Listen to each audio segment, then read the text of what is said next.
ذم المسألتی، سوال کرنے کی مذمت، بے جا سوال کرنے سے بچنا چاہیے. عن حکیم ابن حزام رضی اللہ عنہ عن النبی صلی اللہ علیہ وسلم قال الید العلیا خیر من الید السفلی وابدأ بمن تعول وخیر الصدقة عن ظہر غنى ومن يستعفف يعفه اللہ ومن يستغنی یغنہ اللہ. رواہ البخاری.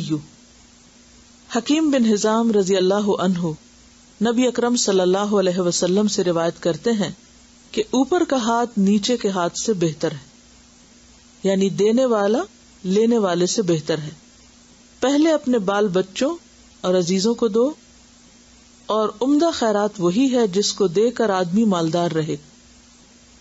یعنی باہر خرچ کرنے سے پہلے اپنے رشتہ داروں پر خرچ کرنا زیادہ افضل ہے، اور اسی طرح وہ صدقہ زیادہ افضل ہے کہ جس کے کرنے کے بعد انسان کے اپنے پاس بھی ضرورت کا بچ رہے.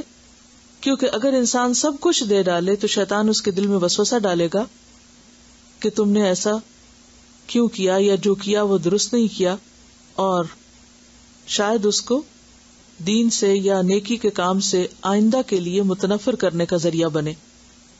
تو اس لیے انسان کو اتنا ہی خرچ کرنا چاہیے جتنا خرچ کرنا وہ برداشت کر سکے، یا یہ کہ وہ آئندہ کے لیے اس کو مزید نیکی کی طرف لے جانے والا ہو، اس سے روکنے والا نہ ہو. اور دوسرا یہ کہ انسان دے کر خود اتنا فقیر نہ ہو جائے کہ پھر دوسروں کے آگے ہاتھ پھیلانا شروع کر دے. اور جو کوئی سوال کرنے سے بچنا چاہے گا اللہ تعالیٰ اس کو بچائے گا، یعنی خود اس کی ضرورت پوری کر دے گا. ایسا موقع نہیں لائے گا کہ وہ کسی سے مانگے، بن مانگے ہی اس کو عطا کرے گا. اور جو کوئی بے پرواہی کی دعا مانگے اللہ اسے بے پرواہ کر دے گا. یعنی کیا دعا مانگے کہ یا اللہ مجھے کسی کا محتاج نہ کرنا.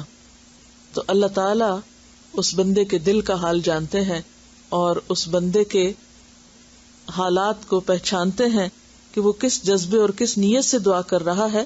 لہذا جس شخص کے دل میں واقعی ایسی طلب ہوگی اللہ تعالیٰ اس کی اس طلب کو پورا کر دے گا.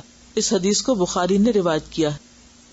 وعن الزبیر بن العوام رضی اللہ عنہ عن النبی صلی اللہ علیہ وسلم قال لأن يأخذ أحدكم حبله فيأتي بحزمة الحطب على ظهره فيبيعها فيكف الله بها وجهه خير له من أن يسأل الناس أعطوه أو منعوه.